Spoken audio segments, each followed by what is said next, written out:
De retour, mesdames et messieurs, Info 7, c'est dimanche. Dimanche, c'est la rétrospective de la semaine, mesdames et messieurs. Aujourd'hui, nous allons avoir les points de vue d'un candidat à la présidence de la République. Il est physicien de formation et avec lui, nous allons débattre des temps forts de l'actualité. Alain Daniel Chekomba, très heureuse de vous recevoir. Merci. Candidat à la présidence de la République, vous visez très très haut.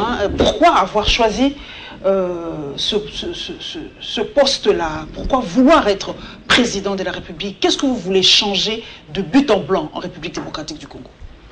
Merci beaucoup pour la question. Je pense que bon, il serait très intéressant pour n'importe quel citoyen ou messieurs de travailler dans des entreprises privées, d'avoir un bon salaire et de vivre tranquillement sa vie. Mais je me dis qu'aujourd'hui, comme directeur d'entreprise, mes décisions et mon travail n'impactent que 300 agents et 300 familles, alors que demain, comme président de la République, mes actions et mes décisions impacteront 80 millions de Congolais. Et je pense que le choix est clair. Je préfère que mes actes et mes actions impactent 80 millions de vies.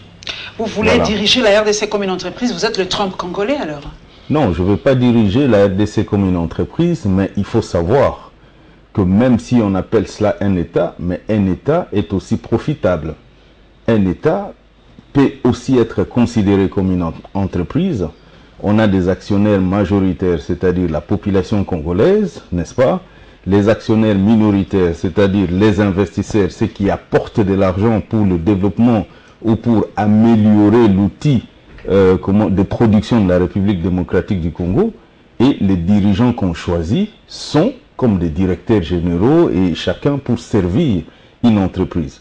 Donc, vu cette analogie, je pense que moi, je vais être comme un directeur général de la République démocratique du Congo, comptable des actionnaires. Voilà. Avant d'entrer dans le vif du sujet, nous allons parler de vos 12 travaux d'Hercule. Moi, je les appelle comme ça. Ce sont les 12 engagements. Voilà, l'intelligence, c'est ça. Donc, on m'a dit de vous poser cette question. Un internaute m'a dit de vous poser carrément la question. Votre faiblesse, vous avez été très longtemps à l'extérieur de la République démocratique du Congo. On me dit de vous dire que vous êtes déconnecté des réalités de la RDC. Pourquoi? Non, c'est pas vrai. Pourquoi? Sur base de quoi ils fondent ces arguments? Parce que moi, je suis né en République démocratique du Congo. J'ai étudié en République démocratique du Congo. J'ai travaillé en République démocratique du Congo jusqu'en 2010. Et j'ai quitté la République démocratique du Congo en 2010. Et chaque année, je suis en République démocratique du Congo. Je suis très connecté et très au fait de ce qui se passe en République démocratique du Congo. Donc, que la personne me dise sur base de quoi elle fonde, en fait, son argumentaire. Merci, vous avez la réponse. Donc, M. Chekomba fait des allers-retours entre là où il est et la République démocratique du Congo, sa terre natale. J'espère que vous avez la nationalité congolaise, comme votre nom a déjà été proclamé par la CENI. Donc, de ce côté-là, il n'y a plus de problème, il n'y a plus d'ambiguïté. Nous prenons le premier sujet, mesdames et messieurs. C'est la publication de la liste définitive des candidats présidents et députés à la CENI. M. Chekomba est là. Je ne sais même pas. Vous êtes quantième déjà dans la liste? 14e. 14e. Donc, 14e dans la liste des candidats présidents de la République. Et la réaction de Kibasa, je crois qu'il s'appelle Kibasa Maliba aussi, si je ne me trompe pas, par rapport à la machine à voter et par rapport à cette fameuse candidature commune de l'opposition qui tend et qui tarde à venir, l'aspiration d'une bonne partie de la population. Mais espérons toujours, le rêve est fait pour ça. Nous espérons que cette candidature viendra avant le 23 décembre. Plus d'informations racistes, s'il vous plaît.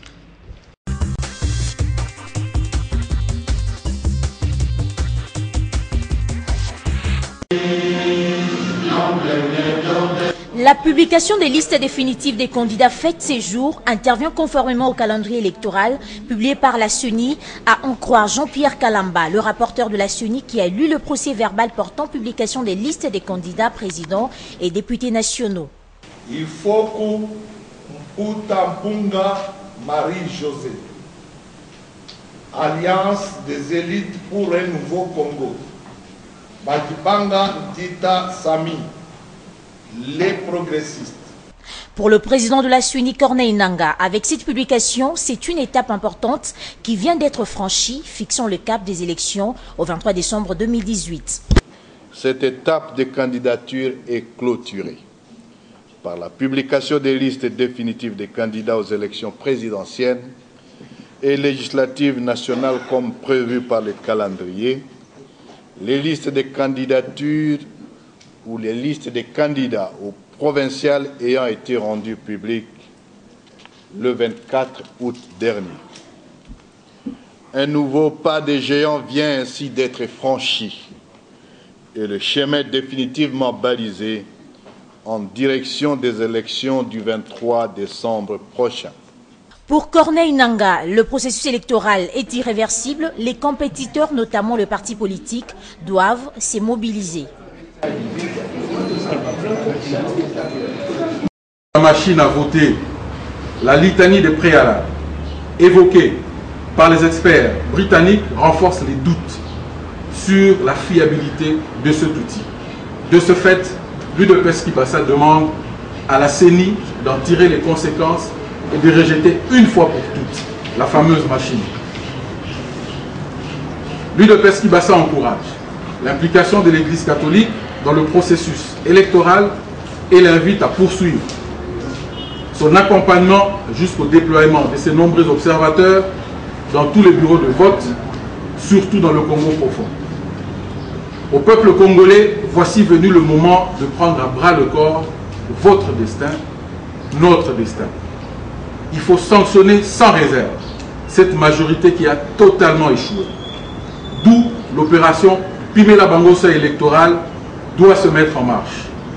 Prenons donc d'assaut nos ruelles, nos rues, nos quartiers, nos communes, nos villages, nos villes, nos provinces, pour faire sonner la cloche du changement dans le but d'assurer une victoire écrasante et ainsi redonner à notre peuple sa dignité longtemps perdue. Tenons bon, l'UDPS vaincra.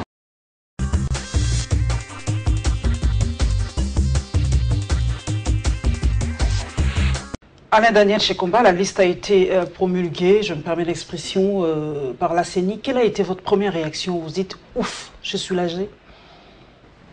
Il n'y avait pas de problème pour moi. Je pense que j'avais rempli dès le départ toutes les conditions demandées par ou exigées par la loi électorale. Et il n'y avait pas de problème. En tout cas, je m'attendais à être présent. Physicien de formation, où est-ce que vous avez fait vos études? Parce que ces histoires des études soulèvent encore beaucoup de polémiques. Où est-ce que vous avez fait vos études? J'ai fait mes études à l'université de Kinshasa, à la faculté des sciences. Il y a une traçabilité? J'étais même président de la coordination estudiantine. Je ne suis pas un anonyme à l'université de Kinshasa. Moi, je lance les défis. Je crois que ce sera le hashtag Amis de Chekomba. Publiez-moi vos photos, s'il vous plaît, parce que ça va nous garantir un peu que vous êtes passé à l'université. C'est le hashtag que je vais lancer cette semaine, les amis de la promotion de Daniel Chekomba, physicien de formation à président de la République.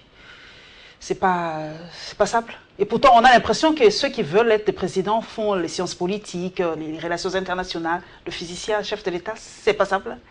Nous avons un très bel exemple de physicien chef de l'État, c'est Angela Merkel.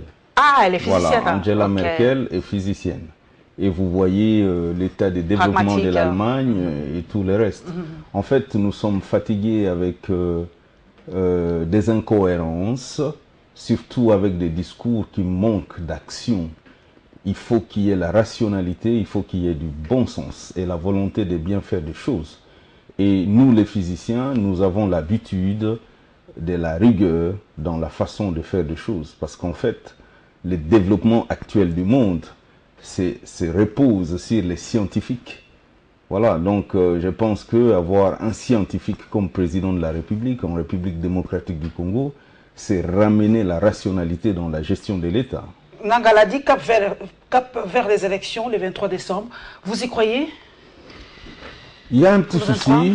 Je pense qu'il faut qu'on ait des élections le 23 décembre 2018, parce que hier, lors de ma conférence de presse, j'avais eu l'occasion de poser la question à la population et elle a répondu oui pour les élections, mais pas n'importe quelles élections. Il y a encore un petit problème. Le problème, c'est l'outil qu'on nous demande d'utiliser pour... La machine à voter. Voilà. Pour vous, vous êtes physicien de formation, donc vous connaissez les contours de cette machine. Nous en parlerons vraiment de long en large pendant cette émission. Pour vous, cette machine, le premier couac que vous avez découvert de cette machine, c'est parmi les recommandations des experts britanniques? Je pense que j'avais parlé de ces couacs bien avant les recommandations des experts britanniques.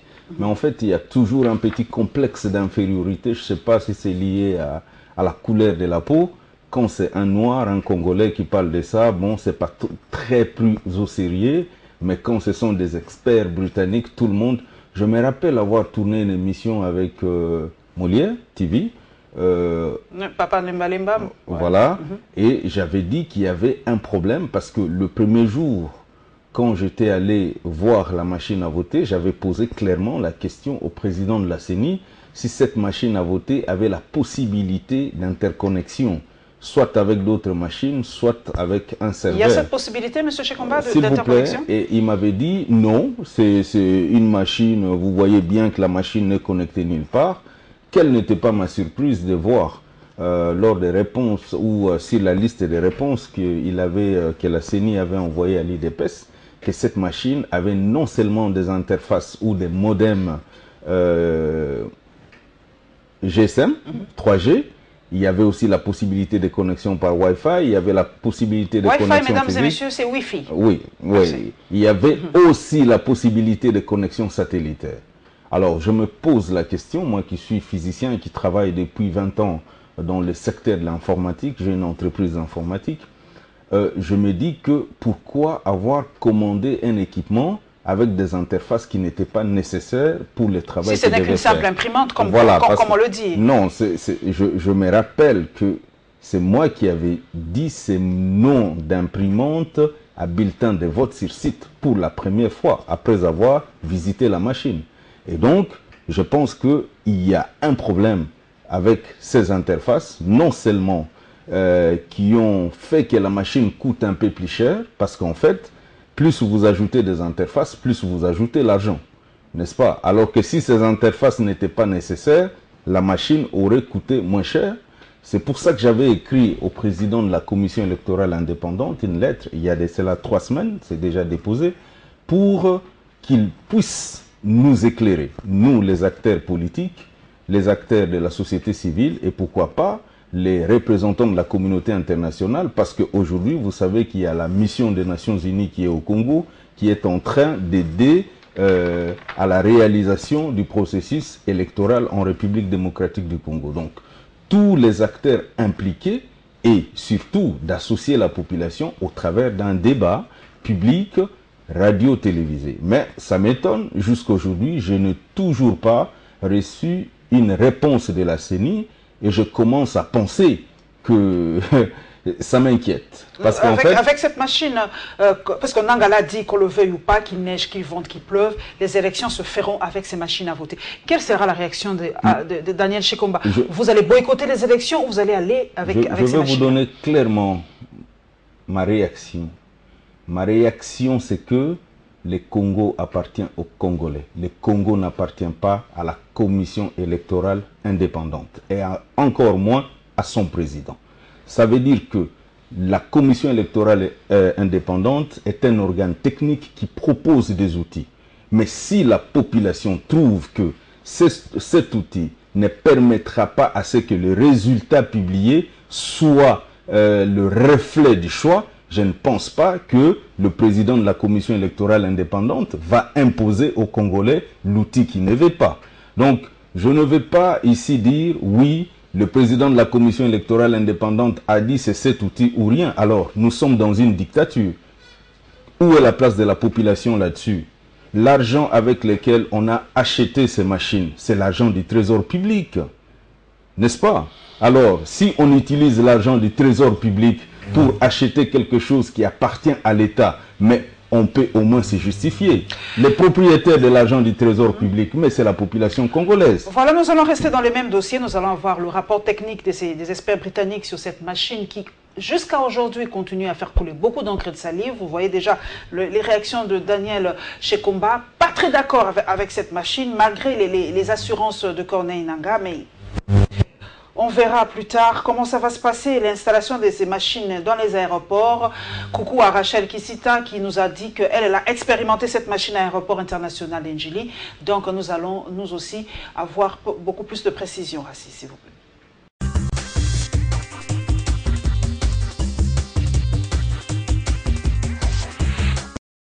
Ces machines sont exposées pour permettre aux passagers d'expérimenter son utilisation. Et celles-ci sont installées à chaque arrivée et départ des vols nationaux et internationaux à l'aéroport international d'Ndjili. Au cours de cet événement, le vice-président de la centrale électorale, Norbert Bassengezi, a donné des explications claires au directeur général adjoint de la régie des voies aériennes, Edin Kioni, ainsi qu'à Émile Bongeli, président du conseil d'administration de la régie des voies aériennes. Et ces derniers étaient les premiers à tester le bien fondé de cette technologie.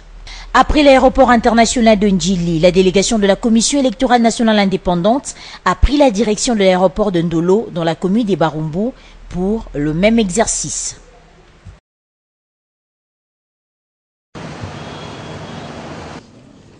Ce rapport technique indépendant sur le fonctionnement de la machine à voter intervient à 97 jours de la tenue des scrutins du 23 décembre prochain. Dans son mot des circonstances, l'ambassadeur de la Grande-Bretagne a rappelé que la mission de ses experts n'est pas de certifier cette machine, mais plutôt d'étudier son fonctionnement. Après avoir expérimenté cette machine pendant 2 mois, Nick Branson, consultant chez Westminster, a formulé quelques recommandations à la CENI. Nous recommandons que le CENI envisage la mise en œuvre des mesures suivantes. Le premier, c'est sur l'écran. Désactiver les communications externes, le carte SIM et le Wi-Fi, jusqu'au moment où celles-ci sont nécessaires. L'appareil est équipé d'une antenne Wi-Fi et peut opérer avec une carte SIM. Cela peut rendre la machine vulnérable à des connexions non sollicitées avant l'élection. La CENI devrait empêcher la création possible d'une passerelle de communication avant le jour de scrutin. Une démonstration sur l'utilisation de la machine à voter a été faite en présence de plusieurs invités par Rossar Malonda, secrétaire exécutif de la CENI. La CENI rappelle que la dernière machine sera en route vers la RDC ce mardi 18 septembre. Elle confirme aussi que la liste définitive des candidats pour les législatives nationales et la magistrature suprême sera rendue publique le 19 septembre.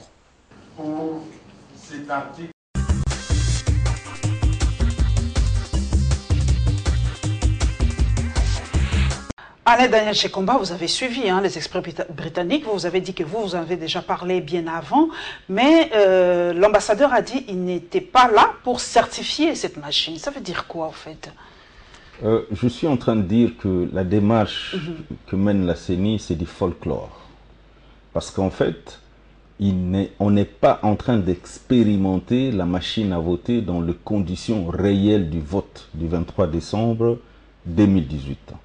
Quand on avait écrit au président Nanga cette lettre, c'est pour que les experts congolais et les gens qui vont voter et ceux qui seront votés puissent analyser la machine. La première chose à faire, ce que nous voulons, c'est qu'avant de commander un système informatique comme celui-là, il y a les experts ou les techniciens de la CENI qui avaient produit ce qu'on appelle un cahier des charges.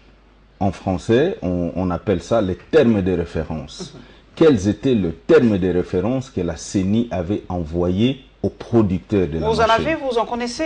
Je n'en sais rien. Mais vous êtes candidat à la magistrature suprême, aucune idée comment les électeurs vont vous voter? Non, mais attends, c'est pour ça que moi, je ne suis pas membre de parti politique, je suis indépendant, n'est-ce pas?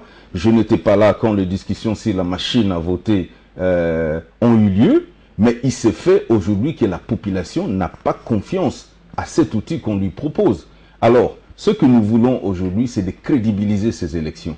Je pense que le président de la commission électorale indépendante n'a pas à avoir peur de présenter sa machine aux experts congolais. S'il a eu la bonne volonté de présenter sa machine aux experts britanniques, pourquoi pas aux Congolais? Voilà. Parce qu'en fait, aujourd'hui, il y a un problème, un sérieux problème. Nous sommes candidats. Nous pensons que les élections du 23 décembre nous donnent l'opportunité de changer le destin du Congo. Mais si nous partons avec cette machine, nous avons l'impression d'avoir payé 100 000 $, pour être invité à une cérémonie de passation de pouvoir au sein du Front commun pour le Congo. Parce qu'en fait, c'est ce que c'est dit. Et nous, on veut enlever... 100 000 $ de caution. Bah oui, mais bon Dieu, une invitation à 100 000 $, ça coûte quand même très cher. N'est-ce pas? D'ailleurs, les gens se posent la question qui est derrière chez Combat par rapport à ces 100 000 $. Les Congolais aiment bien les chiffres, aiment bien l'argent. Qui est derrière chez Combat? Chez Combat a déjà dit clairement que je voudrais bien que tous les candidats qui ont déposé 100 000 $ puissent mettre à la disposition de tout le monde leurs états bancaires d'il y a 5 ans. Comme ça, nous allons voir combien d'argent circule dans le compte de tous les candidats et qu'est-ce qu'ils font, n'est-ce pas? Alors, il ne faut pas seulement se poser la question de savoir qui est derrière chez Combat alors que chez Combat est directeur d'entreprise. Il y a des chômeurs qui ont déposé 100 000 $. Pourquoi on ne leur pose pas la question à eux?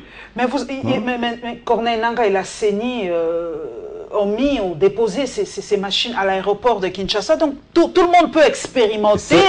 C'est folklorique. Encore du folklore? Oui, c'est du folklore tout ça.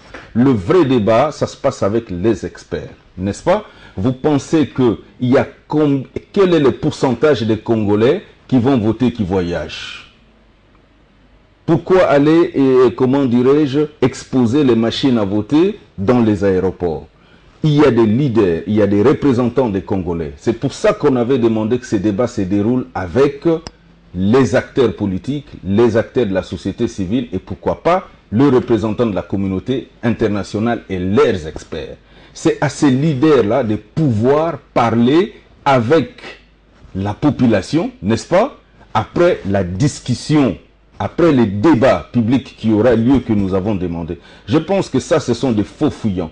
On fuit les débats, on fuit les vraies personnes qui veulent poser des vraies questions pour aller faire du folklore dans les aéroports, comme on est habitué, excusez-moi l'expression, à prendre des Congolais pour des idiots. Ça veut dire, oui, combien de Congolais voyagent? Mais cette machine-là, chez Combat, nous y revenons, parce que c'est, qu'on le veuille ou pas, Nangaa est serein, Nangaa est tranchant, c'est avec cette machine. Si il était, excusez-moi, je ne vous coupe pas la parole. Je vous en prie. Si je préfère le nommer par sa position officielle, parce que c'est pas mon ami, je ne peux pas l'appeler par son nom. Si le président de la commission électorale indépendante est serein, je pense que la première chose, par respect pour un citoyen congolais, non pas pour un candidat président de la République, qui a écrit une lettre, n'est-ce pas, pour une question qui concerne beaucoup de Congolais, ça fait aujourd'hui 3 semaines, il aurait pris le temps de me répondre, pour me dire que ce n'est pas faisable, ou si c'est faisable, et de donner des raisons. S'il vous plaît. Je vous en prie. Et en ne faisant pas ça, je ne sais pas s'il y a quelque chose à cacher. S'il était aussi serein que ça, je pense que c'était une opportunité pour lui de démontrer les choix judiciaires qui a été fait par la CENI, n'est-ce pas? Et le fait que cet outil est un outil de confiance qui permettra aux Congolais, justement, de régler les problèmes qui s'est posé depuis 2011, c'est-à-dire la crédibilité des élections. Physicien de formation, pratiquement nous parlons par exemple à une fille de 17 ans. Que peut dire le physicien de formation par rapport à cette machine? Où sont les failles de cette machine à voter? Aujourd'hui, la machine à voter, on peut prendre le contrôle de la machine à voter à distance. Par quel mécanisme? Par les ports externes? Oui, non, par les ports de communication. Okay. Et aujourd'hui, moi-même, je vis, comment dirais-je, la présentation, ce qu'on appelle les diagrammes de transmission d'informations. Il y a un serveur central, n'est-ce pas, qui va récupérer les informations de la machine à voter. Je pense que c'est trop simple de le faire aujourd'hui. Ça veut dire quoi? On fait le vote manuel et on a le PV de chaque bureau signé par chaque représentant et on envoie ça par email. C'est très facile. On fait la compilation, s'il vous plaît. Parce qu'en fait, il ne faut pas nous dire que il faut envoyer l'information à temps réel. Mais si on envoie l'information à temps réel, pourquoi on a besoin des urnes et pourquoi on a besoin des bulletins? Et si on n'envoie pas les informations en temps réel, n'est-ce pas? Pourquoi il doit y avoir des interfaces de connexion sur chaque machine? Alors que, pour envoyer les informations, ça sera des procès-verbaux, n'est-ce pas, qui seront signés par tous les représentants. Il y a quelque chose qui n'est pas normal dans la démarche de la commission électorale indépendante. C'est pour ça que la commission électorale indépendante ne veut pas faire des débats. Parce qu'ils ne seront pas Mon émission justifiés. est interactive. Un autre internaute m'a dit de poser, vous êtes physicien de formation, Oui. il dit de vous poser cette question. Est-ce que ces machines sont déjà préprogrammées? Est-ce qu'il y a déjà des noms dans les machines, M. Shekomba? Est-ce que déjà on sait que par exemple, ce sera M. Shekomba qui gagnerait les élections? Je ne peux pas dire ça aujourd'hui, parce que je pense que les machines seront programmées après la publication de la liste définitive. Ceux qui arrivent de la Corée, il n'y a pas de nom dedans. Parce qu'il y a des gens qui ont peur, qui disent que non, il y a déjà les noms des candidats des législatives provinciales, déjà dans ces machines-là. Il y a un logiciel, moi je ne suis pas très expert en informatique, il y a déjà un logiciel qui contient tous les noms déjà inscrits dans les machines. Vous pouvez voter ou pas. Il y a déjà, les gagnants sont déjà connus. Madame, je suis candidat président de la République, je ne vais pas verser dans la spéculation. Exactement. Et je Mais vous pouvez calmer quand même ces congrès pour dire que non, de ce côté-là, il n'y a pas de souci. Non, non, je ne peux pas les calmer. C'est justement ces débats publics avec les membres de la commission électorale indépendante qui calmera ces populations. Ce n'est pas à moi de faire le travail de l'organe technique, n'est-ce pas? Exactement. Ah oui, ce n'est pas à moi de faire ce travail-là. Nous, notre rôle, c'est s'aimer l'espoir dans nos populations. Je suis candidat président de la République. Et il y a un organe technique qui a été mis en place par la Constitution qui a l'obligation d'expliquer aux Congolais ses choix et pourquoi ces choix. Aujourd'hui, je ne vais pas entrer dans les spéculations pour dire qu'il y a les noms des gens qui... Non, c'est pas possible. Est-ce que sous d'autres cieux, il y a d'autres pays qui ont utilisé déjà... Vous êtes physicien, vous avez sillonné aussi le monde. Est-ce que vous avez déjà participé à des élections avec ces genres de machines à voter, Daniel Shekomba? Chaque machine, c'est pour ça que je disais dès le départ que c'est à la personne qui achète les systèmes d'information d'écrire les cahiers des charges. C'est-à-dire ce que je veux que la machine fasse.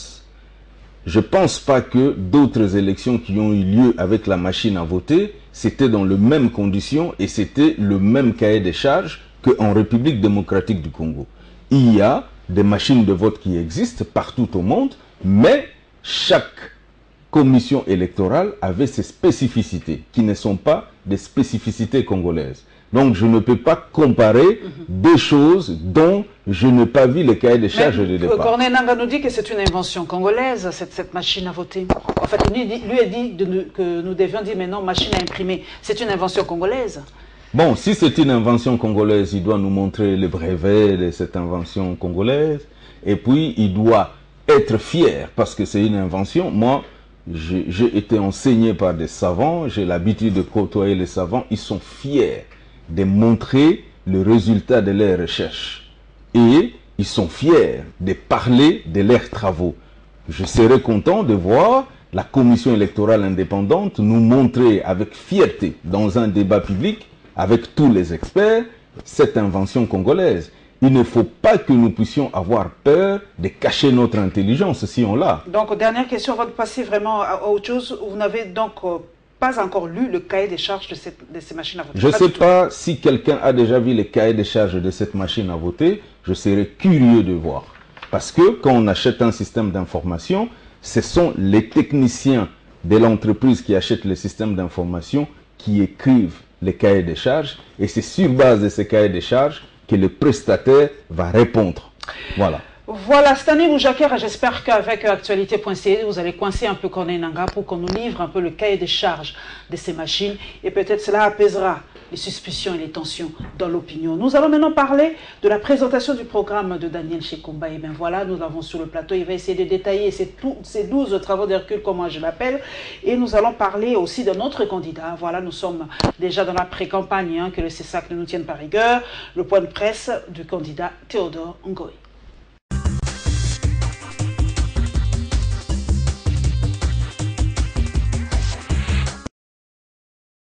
D'après les pasteurs Théodore Ngoï, comme il a soutenu Jean-Pierre Bemba en 2006 sur base d'un accord politique, Théodore Ngoï espère voir les sénateurs les soutenir aussi cette fois-ci pour qu'il soit élu président de la République avec plusieurs voix.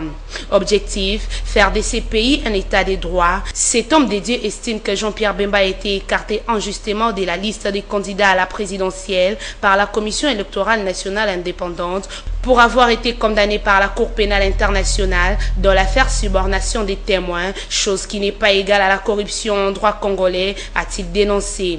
Il estime que la CENI évolue hors la loi. Nulle part il est prévu dans les calendriers électoraux l'utilisation de la machine à voter. Ces calendriers prévoient plutôt qu'à 77 jours des élections, il y aura impression des bulletins de vote et des fiches des résultats. Il fait savoir par ailleurs que d'après son entretien avec les présidents de la CENI, Corneille Nangaa lui avait promis d'écarter la machine à voter à la demande des candidats présidents de la République.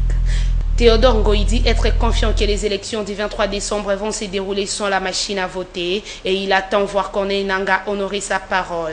Cependant, il appelle à la libération de tous les prisonniers politiques pour mettre fin à l'injustice afin de crédibiliser davantage des processus électoraux en RDC. Les sénateurs Jean-Pierre Bemba et d'autres candidats ont été écartés de la course sans raison valable, a-t-il ajouté. Candidat à la présidentielle de décembre 2018, Alain Daniel Shekomba était devant la presse pour la présentation de son programme de gouvernance. Pour sortir la RDC du coma, d'après ses dires, Shekomba présente 12 engagements, parmi lesquels le respect intégral de la Constitution, l'audit général de l'État, le recensement permanent et identification générale de toute la population, ainsi que la suppression du ministère en charge des médias au seul maintien du Conseil supérieur de l'audiovisuel et de la communication.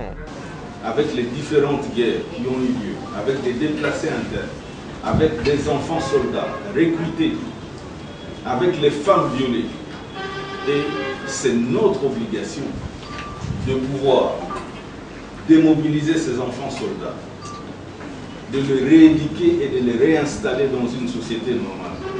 C'est notre obligation de réinstaller ces déplacés internes comme externes. Et c'est aussi notre obligation de soigner les femmes violées et de les réinsérer dans la société.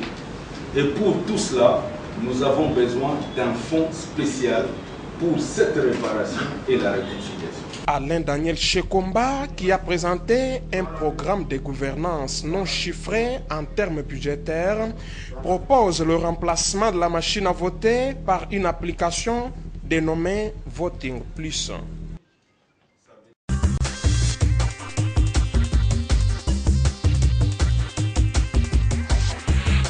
Mesdames et messieurs, permettez-moi de vous lire rapidement, très rapidement, les 12 engagements du candidat pour que vous puissiez avoir une idée.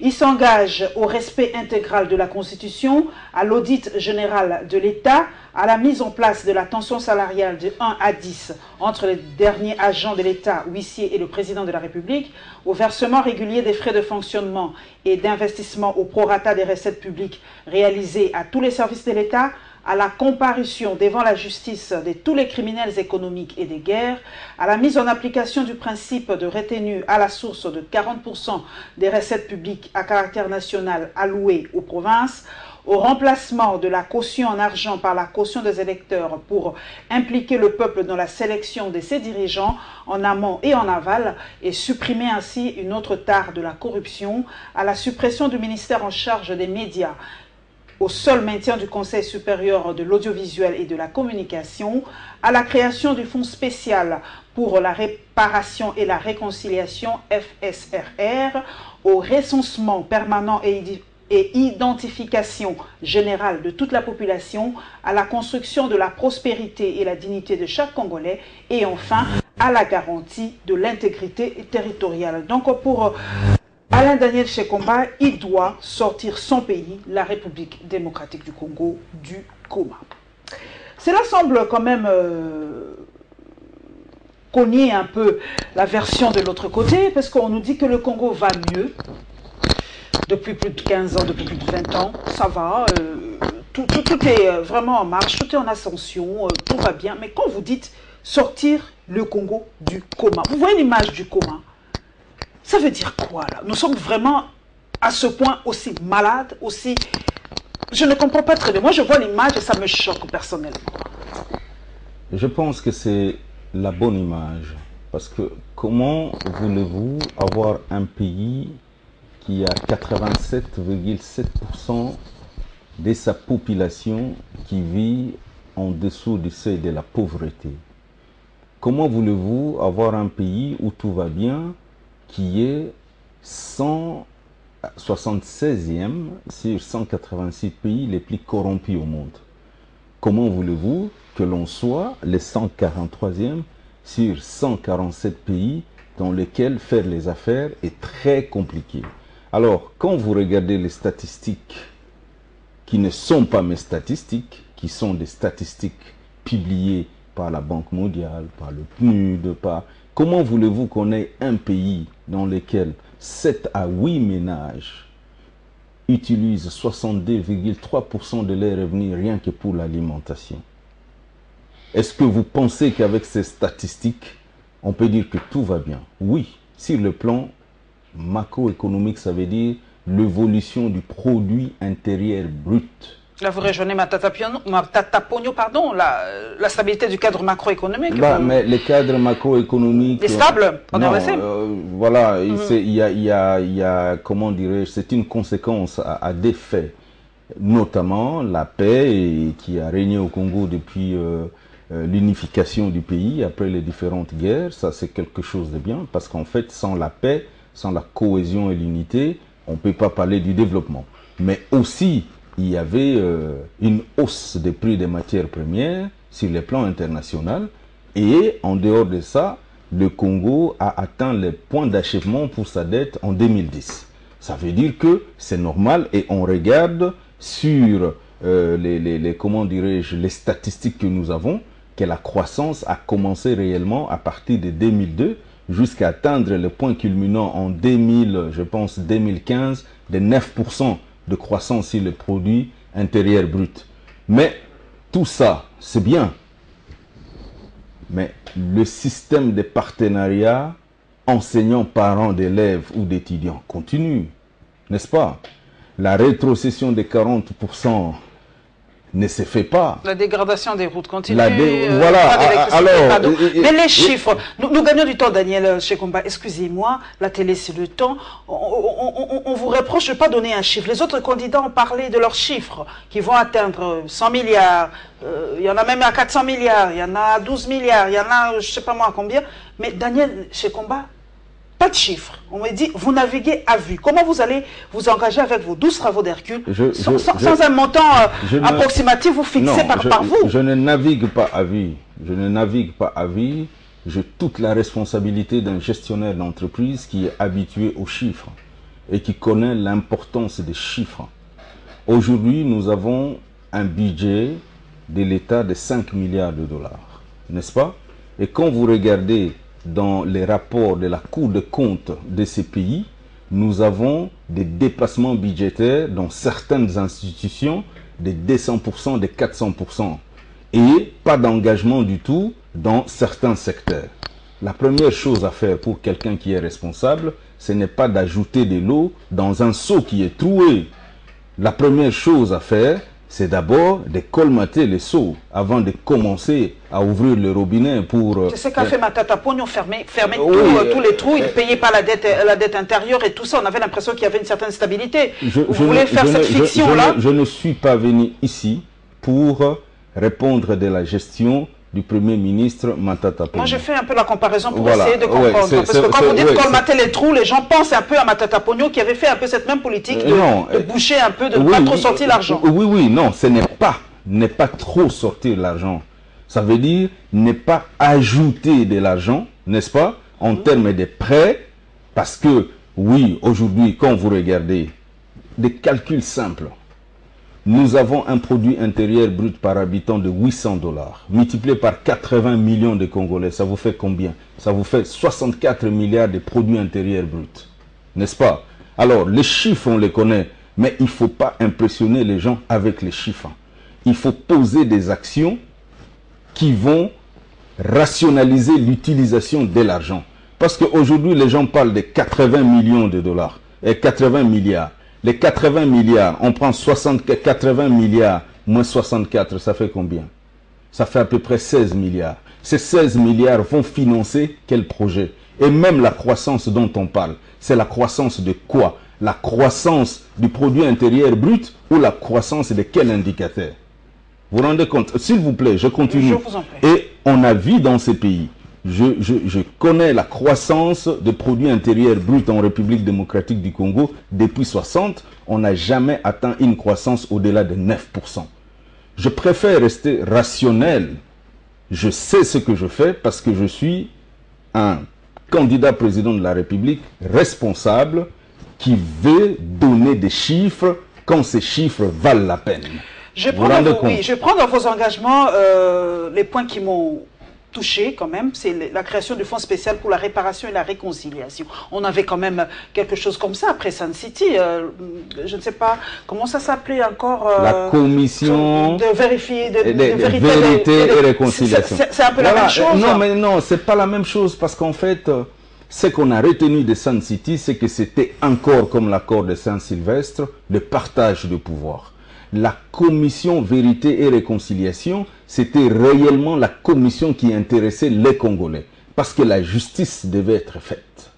Les Congolais qui ont perdu leurs membres de famille n'ont jamais eu une justification de ceux qui ont pris les armes pour tuer les Congolais et pour piller les ressources de ces pays.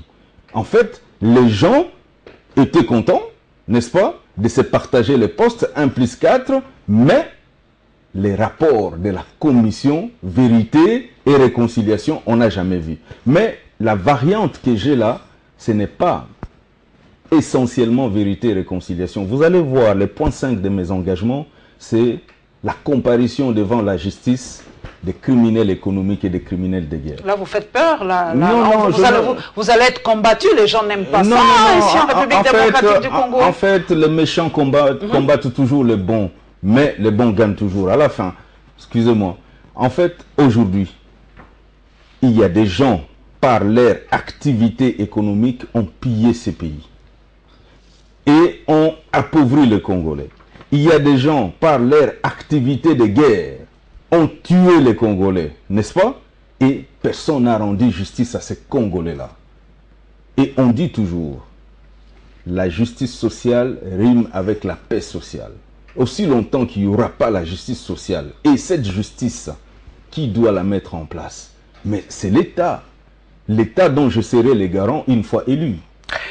Donc, quand on parle du fonds spécial... Ça sera pour dédommager un peu... Absolument. Nous avons 500 000 déplacés internes en République démocratique du Congo à cause de l'instabilité des guerres dans les Kasaï, à l'Est. Chekomba est sûr de maîtriser cette région de la RDC, cette région qu'on appelle le ventre mou de la RDC? Non, mais pourquoi je suis candidat si je ne peux pas réfléchir et mettre en place des projets cohérents pour résoudre ces problèmes, résoudre les problèmes des enfants soldats?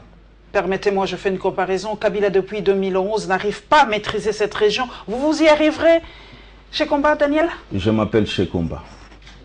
Voilà, donc on ne peut pas comparer les gens qui portent des noms différents et qui ont des expériences différentes. Ok, recensement permanent et identification de la population. Vous êtes sûr de savoir qui est congolais, qui ne l'est pas aujourd'hui? C'est pour ça que nous devons les identifier. Aujourd'hui, on profite des élections pour donner des cartes des électeurs. Mais pourquoi on n'a pas de cartes d'identité, surtout dans un monde... Comment vous allez faire pour faire ces cartes d'identité? Mais c'est très facile. C'est très facile, mais comment on a fait... Depuis 1997, depuis le départ de Mobutu, nous n'avons pas une carte, pas d'électeur, mais une carte d'identité. On n'en a pas depuis 1997. Non, depuis l'âge de ma fille, d'ailleurs. Depuis 1984, il n'y a plus d'identification dans ces pays, alors que c'est très facile. Nous avons déjà les kits qui sont utilisés par la commission électorale indépendante, n'est-ce pas?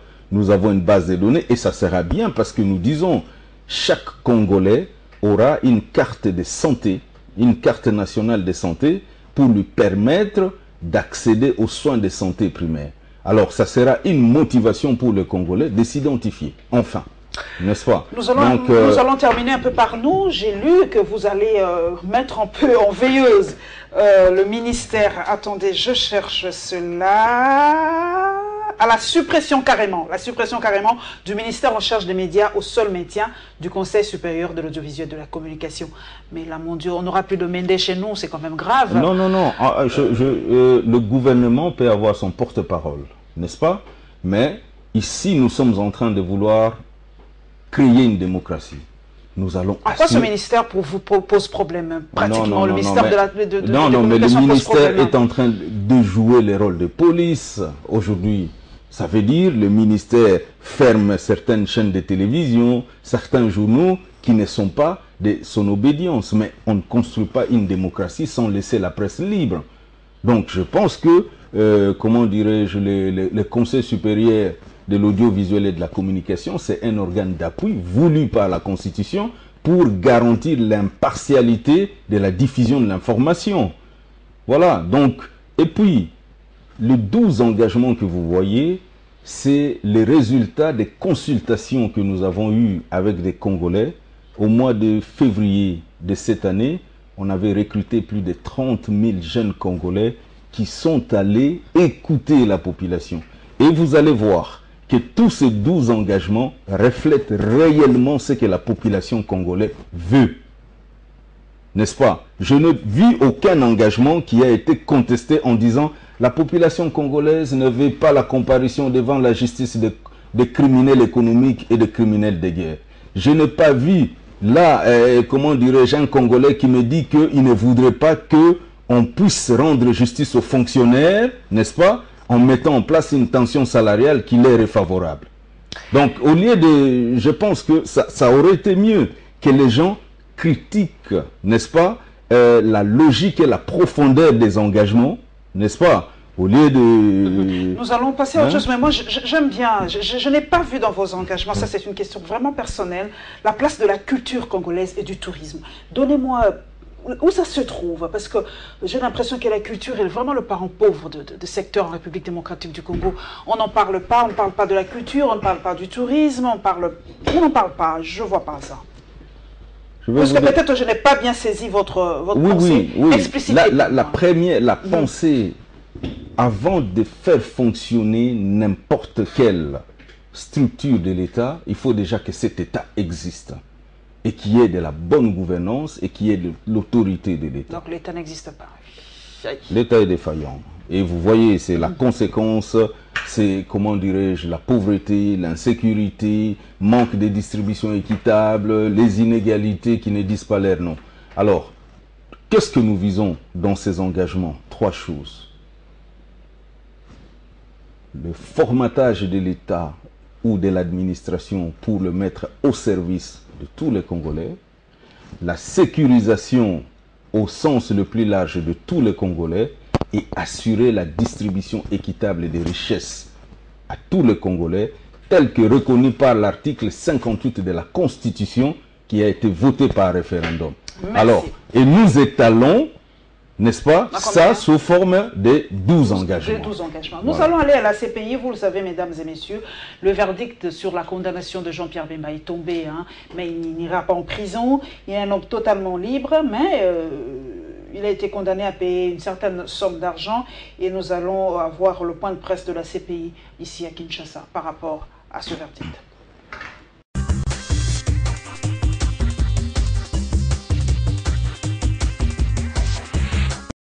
C'est un coup dur pour Jean-Pierre Bemba. Le président du MLC écope de 12 mois de prison dans l'affaire subornation des témoins ce lundi 17 septembre. C'est au cours d'une audience de la Chambre de première instance que la CPI a rendu sa décision sur les peines à l'encontre de Jean-Pierre Bemba.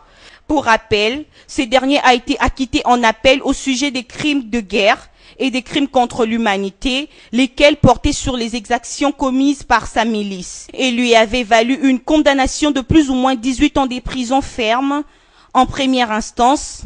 L'on se croirait face à une libération, mais l'opposant congolais avait encore à approuver à la CPI dans l'affaire subornation des témoins. 14 témoins avaient été soudoyés par Jean-Pierre Bemba et ses avocats afin qu'ils présentent de faux témoignages devant la CPI, une corruption confirmée par cette dernière par la cour d'appel qui avait alors renvoyé le prononcé de la peine à une date ultérieure. Le sort de Jean-Pierre Bemba est enfin connu, il est condamné à 12 mois de prison et va cautionner une amende de 300 000 €. Cependant, étant donné que Jean-Pierre Bemba a passé plus ou moins 10 ans à La Haye, ce dernier ne sera pas emprisonné, mais il est libre de tout mouvement, même si son casier judiciaire demeure entaché à son éligibilité définitivement compromise. Les déclarations de culpabilité et les acquittements concernant les 5 accusés sont définitifs. Dans sa nouvelle décision, la Chambre de première instance cède à condamner M. Bemba à 1 an d'emprisonnement ainsi qu'à une amende de 300 000 €. M. Kilolo et M. Mangenda ont chacun été condamnés à une peine totale de 11 mois d'emprisonnement. M. Kilolo a également reçu une amende de 30 000 €. Donc je répète, M. Kilolo a également reçu une amende de 30 000 €. La Chambre a ordonné que soit déduit de ces peines le temps déjà passé en détention sous ordre de la Cour et a par conséquent considéré que les peines d'emprisonnement avaient été purgées. Les amendes seront inversées à la Cour dans un délai de 3 mois à compter de la décision et seront ensuite transférées au fonds au profit des victimes. Pour fixer les nouvelles peines, la Chambre de première instance a tenu compte de l'annulation des déclarations de culpabilité pour une infraction. Il s'agit de l'infraction de production d'éléments de preuve faux ou falsifiés en connaissance de cause en vertu de l'article 71B du statut.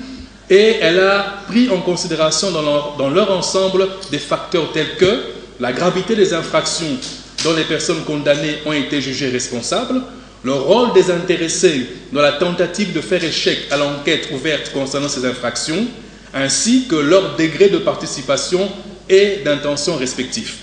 Elle a aussi tout particulièrement souligné les effets dissuasifs qui s'attachent au fait que ces 3 personnes ont été emprisonnées pendant de longues périodes en l'espèce, ce qui a eu des répercussions considérables sur leur réputation professionnelle, leur situation financière et leur situation familiale.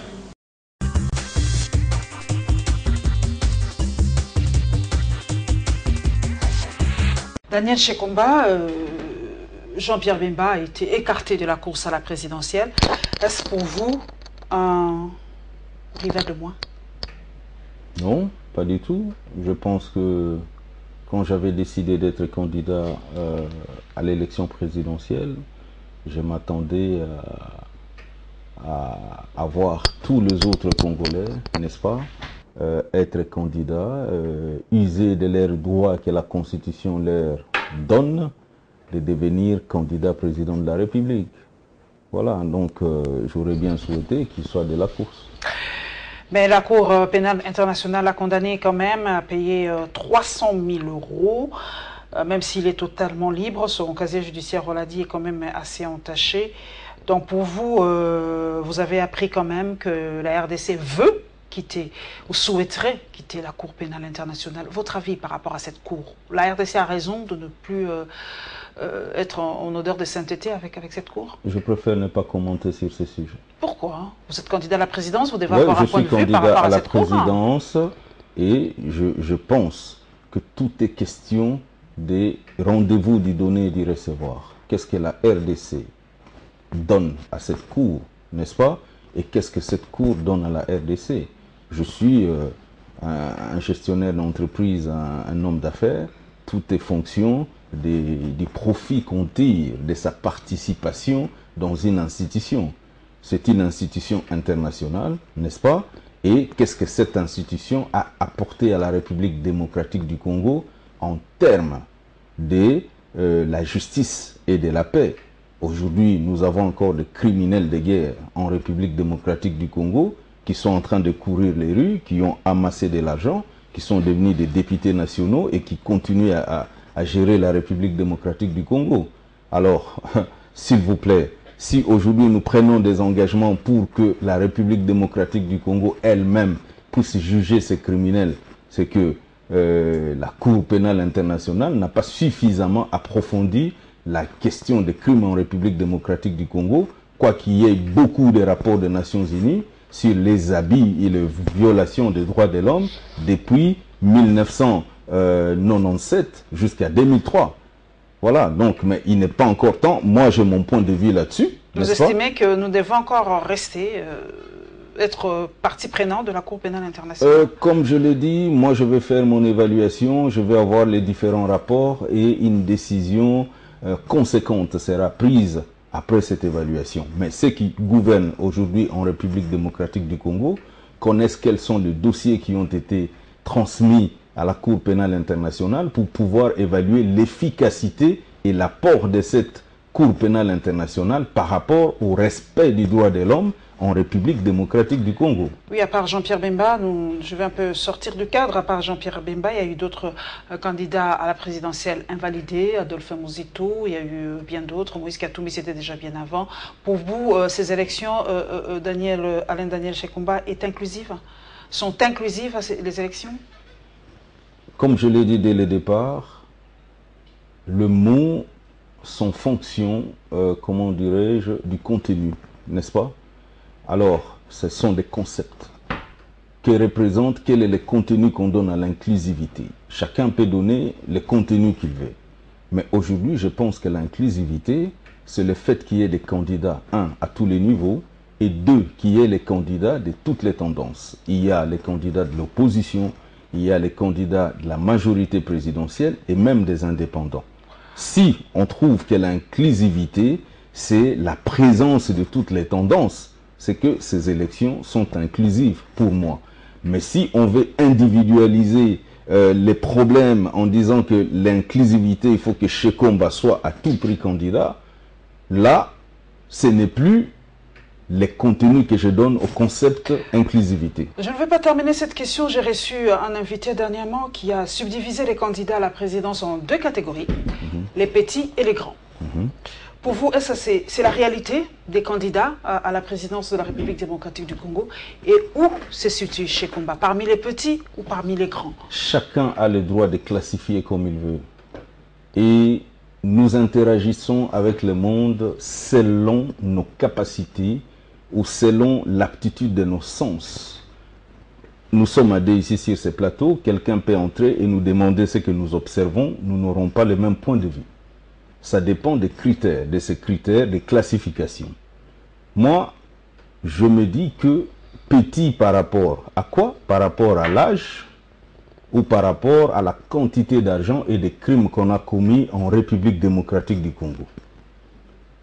Alors, si vous voulez me dire qu'on est grand parce que on a allongé la liste nécrologique en République démocratique du Congo, ou parce qu'on a géré un État qui est devenu défaillant aujourd'hui avec 87,7% des Congolais qui sont dans la pauvreté, alors je reconnais leur grandeur dans le pillage et dans les crimes. Mais petit par rapport à quoi? Ici, une expérience politique peut-être? Non, une expérience politique. C'est le premier travail politique que vous faites non, pas du tout. Mais qu'est-ce que vous appelez politique? Qu'est-ce que vous appelez politique? Politique ou pas politique, on juge les personnes par les résultats obtenus, n'est-ce pas, dans les travaux qu'ils ont eu à réaliser. Que ce soit dans une entreprise ou que ce soit dans une communauté que vous pouvez dire publique. Alors, aujourd'hui, Shekomba, qui a dirigé des entreprises et qui a réussi avec du profit pour ces entreprises, vous allez les comparer avec une personne qui ne vend que du vent, qui n'a même jamais géré une boutique. Il ne peut pas savoir, n'est-ce pas, ce que c'est que le profit et comment le profit se calcule. Attendez, il ne faut pas raconter des histoires. Vous dites qu'une expérience politique... Le mot politique, ce n'est pas la magie, ce n'est pas la sorcellerie. Vous vous rendez compte? Qu'on me montre, parmi tous ces candidats présidents de la République, les résultats qu'ils ont obtenus dans les travaux qu'ils ont faits, que ce soit dans la vie de tous les jours, n'est-ce pas, ou dans leur engagement en politique. L'éthique et la morale, pour vous, comptent énormément? Énormément, parce que c'est une société... Oui, absolument. Parce qu'en fait, c'est une société de valeurs. Ce qui a détruit ce pays, justement, c'est l'institutionnalisation de la corruption. Vous vous rendez compte? Alors, moi, je pense que c'est une mauvaise façon de classifier. On n'est pas encore allé aux élections pour savoir qui est favori ou qui ne l'est pas. Voilà, qui est favori et qui ne l'est pas. Et je pense qu'aujourd'hui, on a des... Vous avez toutes les chances. Non, les chances sont égales. Moi je catégorise. Il n'y a pas même d'égalité. J'ai ma façon de catégoriser. Il y a d'un côté ceux qui ont eu à endeuiller les Congolais et à piller les Congolais, n'est-ce pas? Et qui nous ont produit les résultats que nous avons aujourd'hui. La défaillance de l'État. Et les Maboko Pembe comme ce combat. Et les autres qui ont eu à travailler aussi dans d'autres secteurs et qui veulent ramener cette expérience justement dans la gestion de la chose publique, voilà, en rationalisant la gestion, en apportant du bon sens. Je ne veux pas terminer cette partie parce que vous êtes candidat président de la République par rapport à la jeunesse. Avec ce phénomène Oudjana, vous avez suivi le compte-rendu du ministère, du gouverneur de la ville par rapport à ce phénomène. Quelle est votre réaction par rapport à ça? Parce que déjà, les abus ont commencé. Moi, j'ai vu cette vidéo sur Internet où les policiers, on commence déjà à arrêter les gens, même pendant la journée des jeunes filles, même pendant la journée, sous prétexte qu'elle a une mini-jupe. Alors pour vous, est-ce que vous n'avez pas peur de débordement? Est-ce que pour vous, le gouverneur de la ville a raison de mettre cette police derrière ces jeunes filles? Déjà, l'Oudjana, c'est une conséquence de la défaillance de l'État dont on parle aujourd'hui. Non-encadrement de la jeunesse, n'est-ce pas? Alors, on ne peut pas se prévaloir de ses propres turpitudes. Je pense qu'aujourd'hui, le gouverneur de la ville, mettre le policier pour régler le fait que l'État a failli à sa mission, c'est un aveu d'échec pour vous? C'est un aveu d'échec, clairement.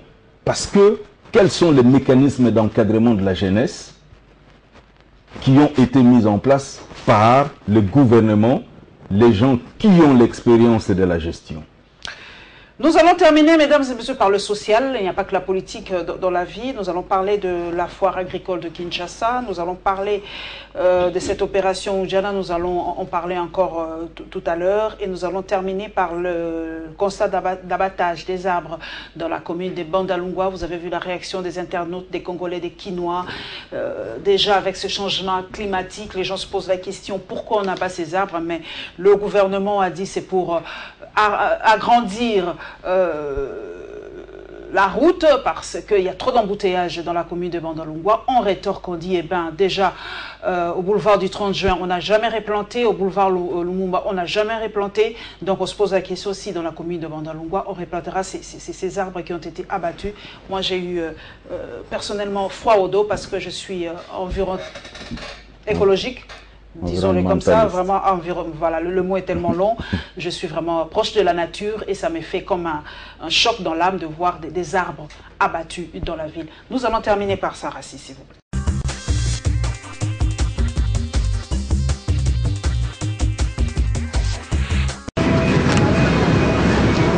Nous sommes dans la commune de Bandalungwa, sur les tronçons Bakayaou, avenue Kisangani. Ici, on assiste à l'opération abattage d'arbres, alors que la capitale de la RDC fait face au changement climatique. Selon notre source, au total 18 arbres seront coupés pour désengorger les tronçons. Des poteaux et panneaux publicitaires se trouvant sur ces parcours ne sont pas épargnés. Ces travaux effectués par le ministère provincial de l'Environnement s'exécutent sur instruction du président de la République pour élargir l'avenue Kassavubu, a indiqué notre source. C'est pour lutter contre les embouteillages habituels sur cette avenue. Cette opération, considérée comme un crime contre la nature, s'effectuera pendant 3 jours avant les travaux de marquage par le VD. Notre source rapporte que le lancement de ces travaux pourrait intervenir le mercredi 19 septembre par le ministre des ITPR. Il s'y est dénoté que cette opération s'effectue à la grande déception de la population de ce coin de Kinshasa, qui dit être exposée à la chaleur. C'est au rythme de fanfare et de l'hymne national composé en 4 langues nationales que la 3e édition de la foire agricole internationale de Kinshasa a ouvert ses portes. L'objectif poursuivi est de reconnaître et valoriser l'agriculture congolaise et le développement rural. André Kimbuta, gouverneur de la ville de Kinshasa, a lors de son allocution félicité et encouragé les inventeurs et exposants ainsi que toutes les femmes maraîchères. Je peux omettre de féliciter et d'encourager les différents exposants et participants à cette 3e édition de la FAIKIN qui, malgré la conjoncture difficile, ont répondu présent au rendez-vous. Ma maman maraîchère, merci Minginabi Onyoso. Il a par ailleurs demandé à tous les Quinois à s'investir dans la production de l'huile de palme, de cacao, de coton, qui jadis ont fait la fierté de la RDC. Pour sa part, le ministre provincial de l'Agriculture, Magloire Kabemba, cette 3e édition est une nouvelle opportunité de produire à suffisance pour réduire la pauvreté et contribuer au développement de la culture vivrière, la pisciculture et l'agrobusiness. En vue d'une part de créer un cadre propice au développement des affaires et à l'émergence économique de notre pays, à travers notamment le développement de l'agriculture, et d'autre part de maintenir un climat de paix et de démocratie. Cependant, nourrir la population congolaise à suffisance constitue une interpellation au gouvernement congolais qui doit mettre en place des usines de transformation du secteur agricole. La foire agricole internationale de Kinshasa va fermer ses portes le 30 septembre prochain.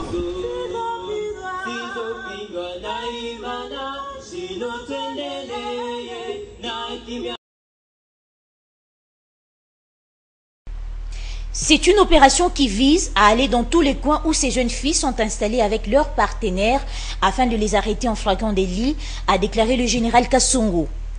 Des policiers seront déployés dans les endroits tels que bars, hôtels et boîtes de nuit pour récupérer ces adolescentes dont l'âge varie entre 12 et 17 ans et qui se promènent à moitié nues et se livrent à l'activité sexuelle payante avec des hommes âgés. Le général Silvano Kassongo indique que seuls seront arrêtés pour atteinte à la pudeur les filles qui se dénudent et montrent leurs parties intimes et non celles-là qui se promènent sans soutien-gorge et sans vêtements. L'on se souviendra que le 6 septembre dernier, l'Association congolaise pour l'accès à la justice, ACAJ, avait par une lettre saisi le gouverneur de la ville de Kinshasa à propos de ces fléaux. Elle avait recommandé à André Kimbuta de convoquer une réunion avec les acteurs principaux du secteur de protection de la jeune fille et la police afin d'étudier une réponse holistique rapide pour combattre ce phénomène qui prend de plus en plus l'ampleur dans la société congolaise. Cela a été fait par André Kimbuta ce vendredi 21 septembre avec le comité provincial de sécurité pour tabler sur ce phénomène quelques heures avant le lancement de cette opération.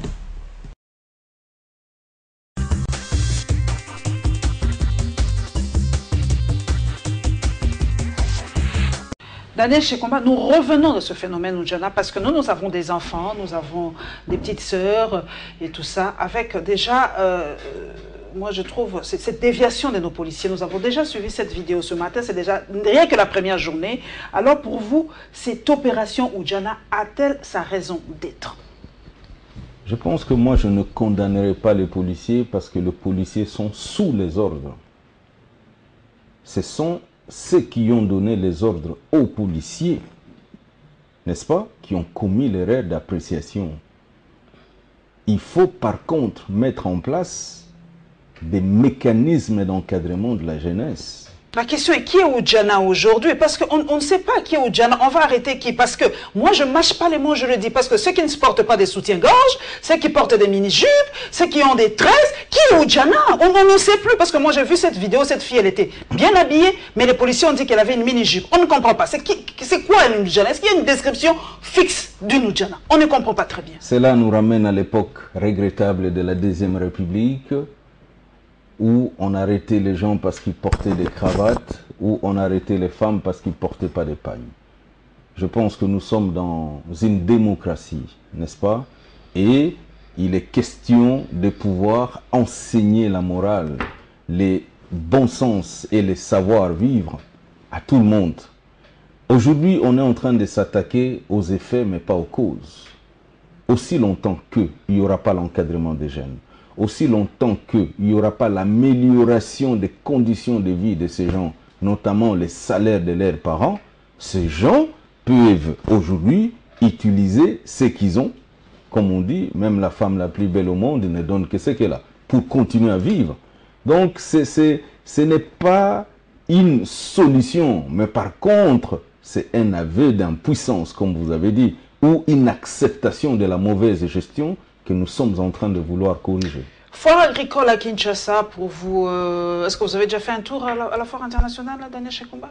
Je viens d'avoir l'information, ça me plairait bien, parce que je pense que c'est un des leviers des développements, hein? Oui, l'agriculture en République démocratique du Congo, parce que d'après les statistiques que nous avons 80 millions d'hectares cultivables, et aujourd'hui, on ne cultive que 12% de ces 80 millions. Qu'est-ce qui manque? L'argent ou les matériels ou la volonté politique de mettre l'agriculture au premier plan? Puisque beaucoup mettent les minerais au premier plan. On a négligé l'agriculture et pourtant nous avions été à un moment le grenier de l'Afrique. Hein.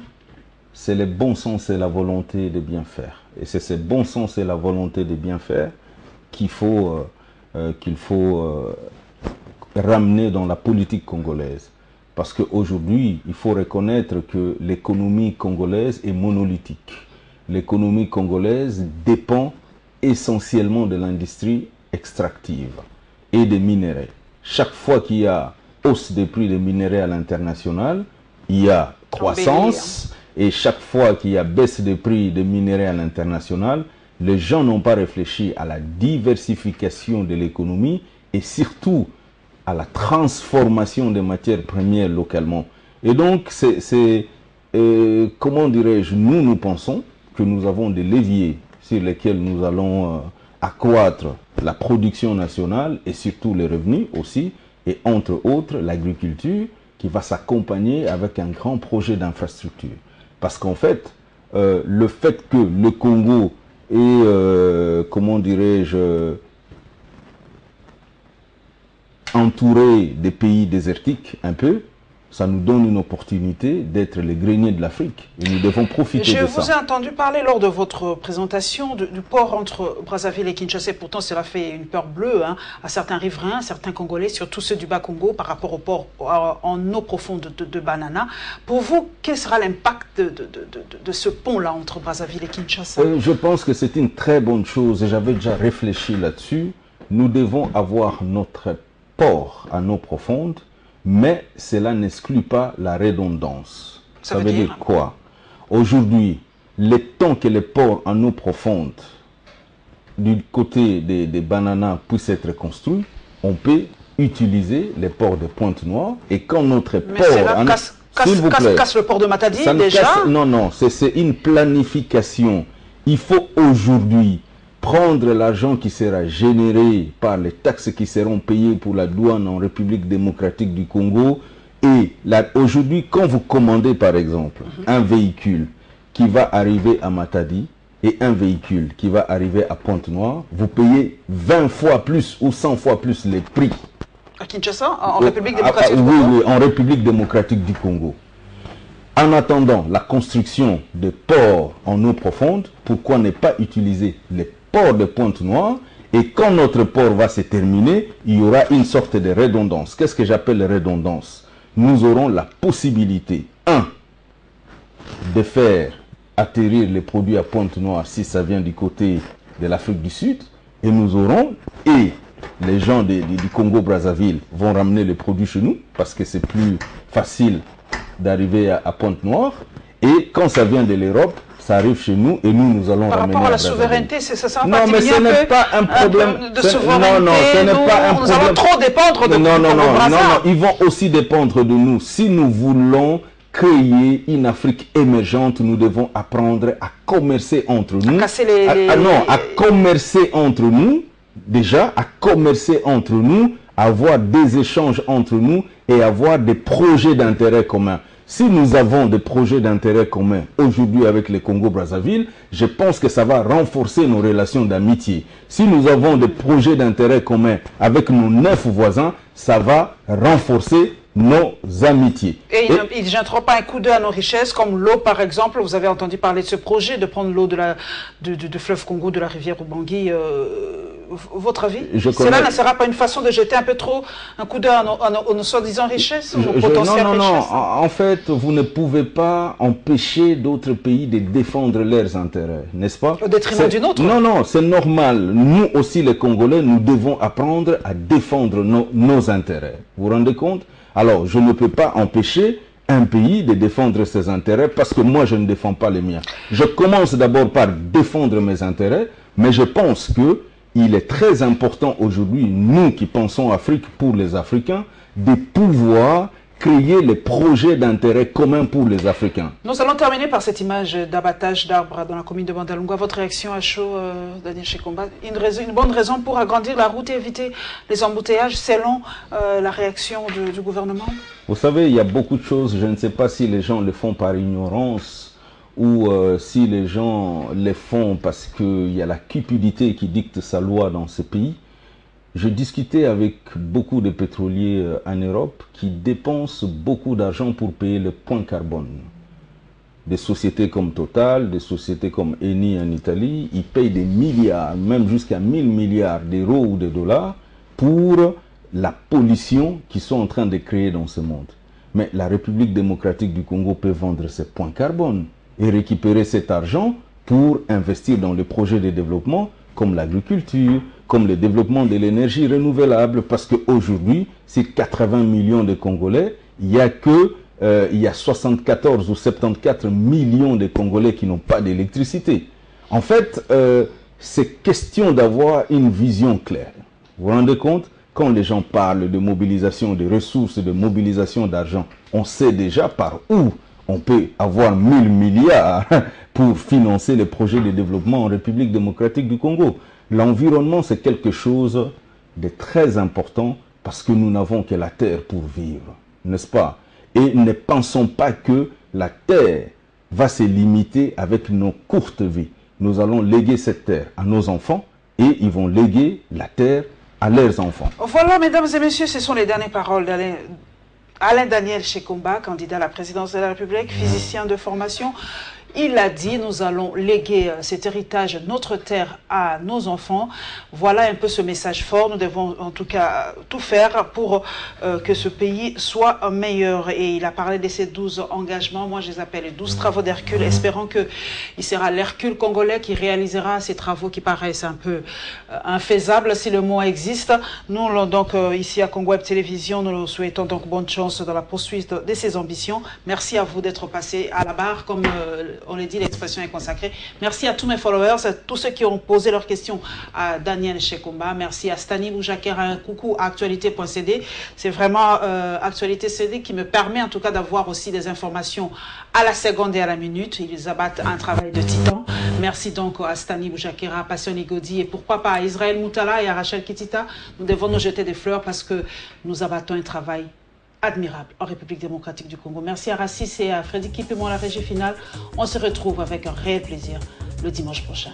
Inch'Allah.